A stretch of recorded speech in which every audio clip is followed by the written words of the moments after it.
Hello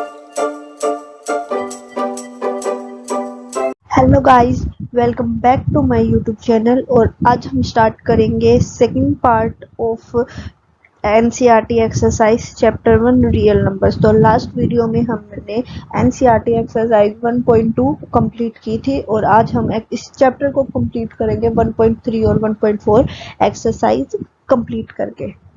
सो अब हम start करते हैं। तो इस एक्सरसाइज में हमारे 3 क्वेश्चंस है और तीनों क्वेश्चंस में हमें इरेशनल प्रूव करने हैं। तो मैं आपको हर एक क्वेश्चन करवाऊंगी इन डिटेल।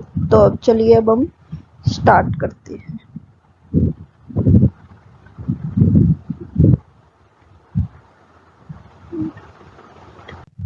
तो हमारा फर्स्ट क्वेश्चन है, हमें √5 इरेशनल प्रूव करना है। तो मैंने बताया था कि आपको फर्स्ट स्टेप में क्या करना है। फर्स्ट स्टेप में हमें जो हमारा नंबर है उसको हम रैशनल एज्यूम करेंगे। तो हमने √5 को रैशनल एज्यूम किया।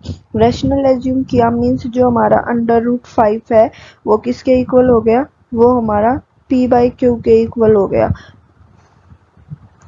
अब फिर हमने इसको स्क्वेयरिंग बोथ साइड किया। तो स्क्वेयरिंग बोथ साइड करने के बाद अंडर रूट से स्क्वेयर से हमारा अंडर रूट कैंसिल हो गया।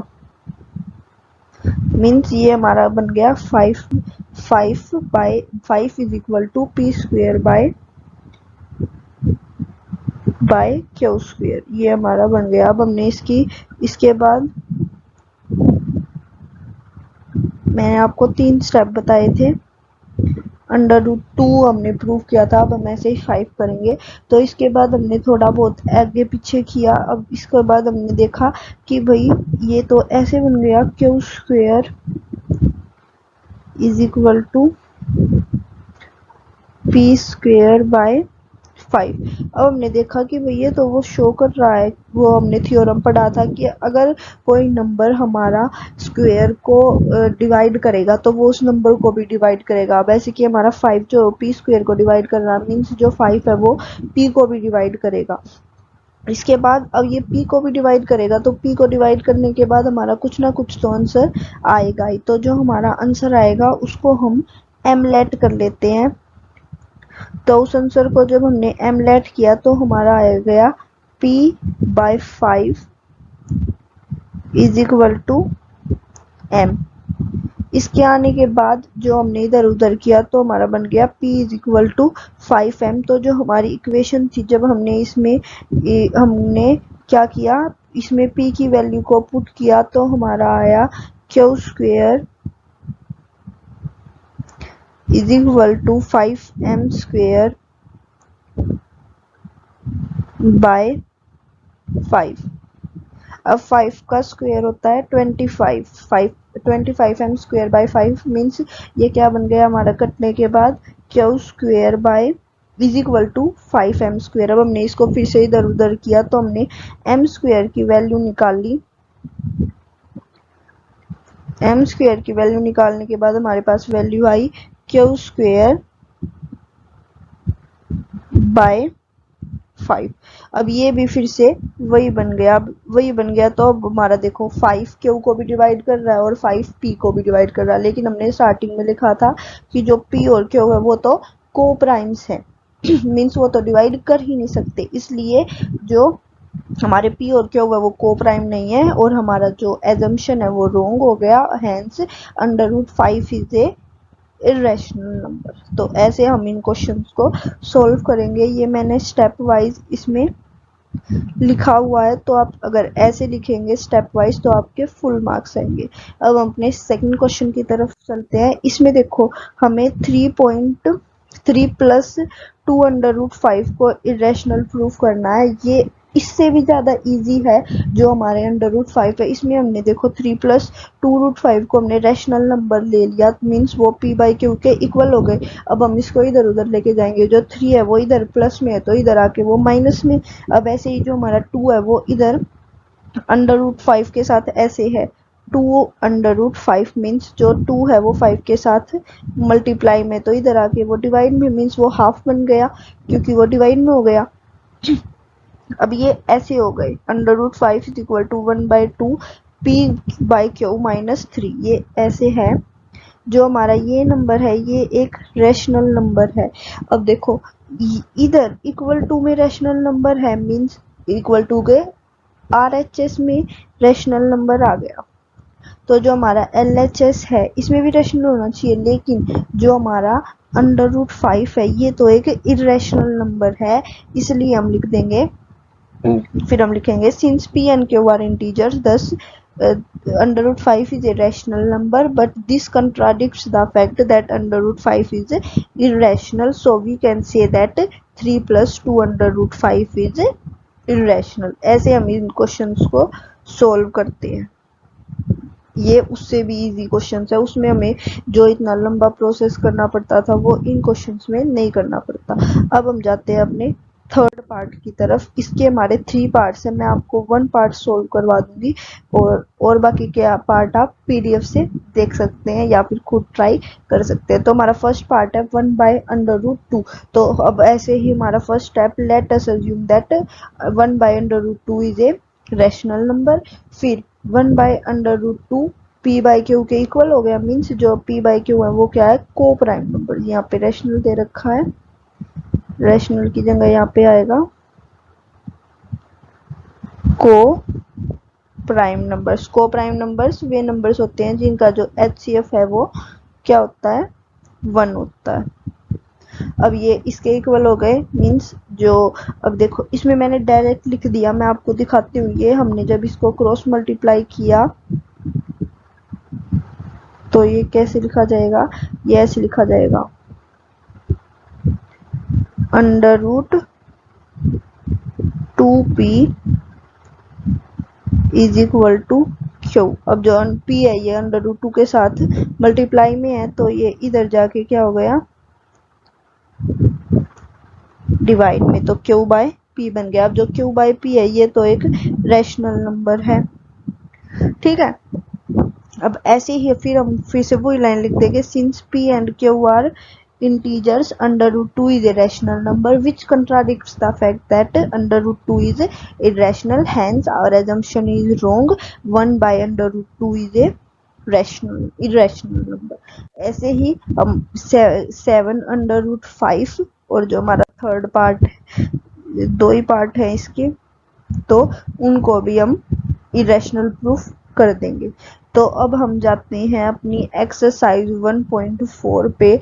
अब हमें इसमें क्या करना है, फर्स्ट इसमें हमारे 2 क्वेश्चंस हैं मे बी, तो अब हम स्टार्ट करते हैं अपना first question. Without actually performing the long division, means हमें लॉन्ग डिवीजन नहीं करनी और हमें ये बताना है कि जो हमारे नंबर्स हैं वो रैशनल हो, मतलब जो हमारे रैशनल नंबर्स हैं उनका टर्मिनेटिंग डेसिमल एक्सपेंशन होगा या नॉन टर्मिनेटिंग। क्योंकि हमने देखा था जो हमारे रैशनल नंबर है या तो उनका टर्मिनेटिंग होता है या फिर नॉन टर्मिनेटिंग रिकरिंग होता है, या तो टर्मिनेटिंग या फिर नॉन टर्मिनेटिंग रिकरिंग। क्योंकि अगर नॉन टर्मिनेटिंग नॉन रिकरिंग होगा तो वो हमारा इरेशनल नंबर होगा। तो इसके 10 पार्ट है, तो 10 के 10 हम करेंगे। अब हम स्टार्ट करते हैं। तो फर्स्ट पार्ट देखो, 13/3125। अब हम 3125 की जब प्राइम फैक्टराइजेशन करते हैं तो हमारी प्राइम फैक्टराइजेशन में आता है 5 × 5 × 5। अब हमने पढ़ा था अगर टर्मिनेटिंग होगा तो किस फॉर्म में होगा, 2n, ये फॉर्म ये याद करना है, 2n 5m, मीन्स वो 2 × f की 5 की फॉर्म में होगा, या तो एक या फिर दोनों। तो 5 आ गया, मीन्स ये क्या आ गया, ये हमारा कौन सा डेसिमल एक्सपेंशन है, टर्मिनेटिंग डेसिमल एक्सपेंशन है, क्योंकि इसमें 5 आ गया। मैं इसको अच्छे से लिख देती हूँ, 2n 5m। अब हम बी पार्ट में जाते हैं, 17/8। 8 जो है वो 2 का क्यूब, मीन्स 2 × 2 × 2 इसकी प्राइम फैक्टराइजेशन हो गई। अब 2 आ गया, मीन्स ये भी कैसा है, एक टर्मिनेटिंग डेसिमल एक्सपेंशन है। अब हम 64/455 की बात करते हैं, तो 455 की प्राइम फैक्टराइजेशन होती है 5 × 7 × 30। अब देखो 64 किसी से कट हो रहा है, नहीं हो रहा। तो 8 से होता, 8 है ही नहीं, 4 से होता, वो भी नहीं है। अब 5 तो है, लेकिन जो साथ में एडिशनल 7 इंटू 13 है वो भी है। इसका मतलब ये कैसा है, ये एक नॉन टर्मिनेटिंग डेसिमल एक्सपेंशन है। अब हम जाते हैं अपने डी पार्ट पे। 15 अपॉन 1600, इसकी प्राइम फैक्टराइजेशन होती है 2 की पावर 6 इंटू 5 की पावर 2। मीन्स जो 2 है वो तो 6 टाइम्स आएगा, और जो 5 है वो 2 टाइम्स आएगा। मीन्स चाहिए कितनी बार भी आए, ये हमारा 2 और 5 ही आएंगे, इसके अलावा कुछ नहीं आएगा। मीन्स ये कैसा डेसिमल एक्सपेंशन है, टर्मिनेटिंग डेसिमल एक्सपेंशन है। अब हम बात करते हैं 29/343 की। तो 343 जो है वो 7 का क्यूब है। मैंने 15 या फिर 20 तक स्क्वायर्स और क्यूब्स पे वीडियो बना रखी है, वो चैनल पे मिल जाएगी। तो 7 का क्यूब जो होता है वो 343 होता है। तो मीन्स और 29 7 को कट भी नहीं कर रहा है, मीन्स इस पे 2 और 5 तो आ ही नहीं रहा। तो ये कैसा डेसिमल एक्सपेंशन है, नॉन टर्मिनेटिंग। अब हम बात करते हैं अपने 6th पार्ट की। 23/2 की पावर 3 और 5 की पावर 2। अब इसमें तो कुछ देखना ही नहीं, ये तो ऑलरेडी 2 और 5 की उसमें है ऑलरेडी। तो ये कैसा है, ये एक टर्मिनेटिंग डेसिमल एक्सपेंशन है। तो हम ऐसे फाइंड आउट करते हैं टर्मिनेटिंग और नॉन टर्मिनेटिंग डेसिमल एक्सपेंशन। अब हम जाते हैं अपने नेक्स्ट पार्ट पे। अब देखो 2 की पावर 2, 5 की पावर 7, 7 की पावर 5। अब 129 7 से कट हो रहा है, 129 जो है वो 7 से कट नहीं हो रहा है। ठीक है, ये कटने के बाद भी 59 आता है, तो 59 तो 7 की टेबल में नहीं आता 7 से, इसलिए कट नहीं हो रहा है। वैसे भी 7 की पावर 5 है।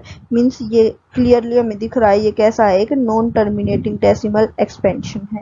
अब हम जाते हैं अपने नेक्स्ट पार्ट में। 6/15, 6/15 कट हो रहा है 3 से। 3 2 और 3 5, मीन्स नीचे क्या आ गया, 5 आ गया। तो ये कैसा डेसिमल एक्सपेंशन है, एक टर्मिनेटिंग डेसिमल एक्सपेंशन है। अब हम जाते हैं 35/50। अब देखो मैंने बोला था कई बच्चे कट करना भूल जाते हैं, लेकिन हमें कट करना नहीं भूलना है। 35/50 को जब हम ये 5 से कट हो रहा है, 5 10 और 5 7। अब हम 10 की प्राइम फैक्टराइजेशन करेंगे, तो 10 की प्राइम फैक्टराइजेशन होती है 2 इंटू 5। 2 इंटू 5 है, तो मीन्स ये कैसा है, एक टर्मिनेटिंग डेसिमल एक्सपेंशन है। अब हम जाते हैं अपने 10th पार्ट में, मीन्स लास्ट पार्ट में। 77/210।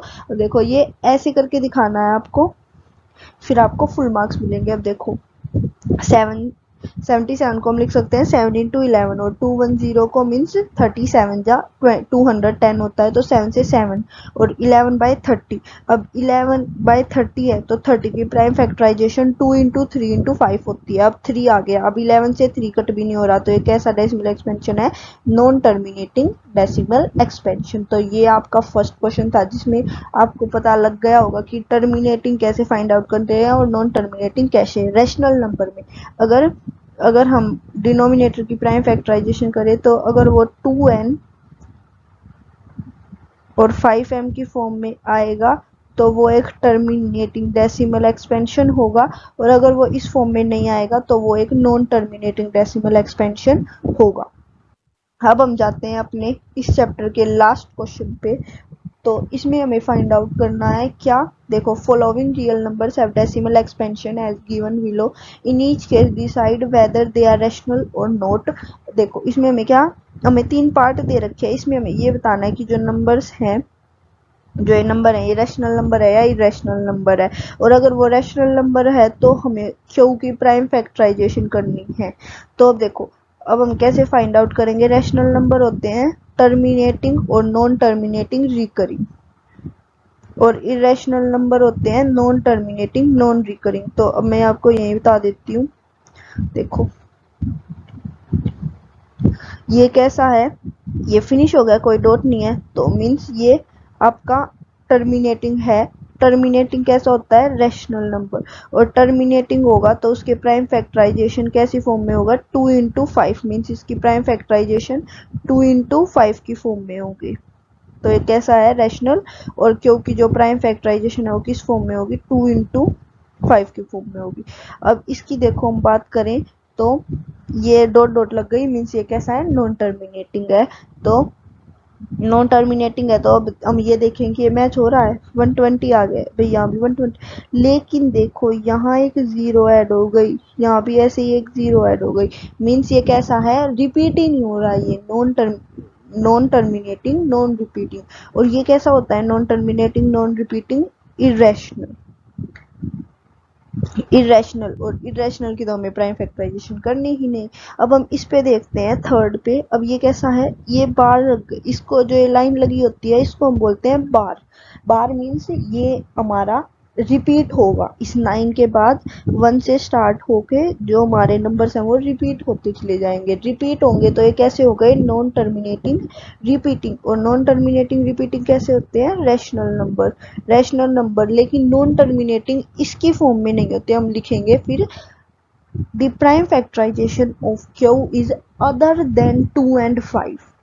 क्योंकि अब हम इसको, ये तो हमें पता ही नहीं कि किसकी प्राइम फैक्टराइजेशन क्या होगी, हम कैसे लिख देंगे, prime factors are other than 2 and 5। वैसे ही मैंने यहाँ डिटेल में लिख रखा है, फर्स्ट है रैशनल नंबर, और सेकंड है इरेशनल, और थर्ड हमारा रैशनल, और इसके prime factors other than 2 and 5। तो आपका लेक्चर मींस चैप्टर अब फिनिश होता है, first chapter. I hope you like it, and if you like it please subscribe to our channel, और इसके आपका जो पीडीएफ है वो डिस्क्रिप्शन में मिल जाएगा। So thank you for watching.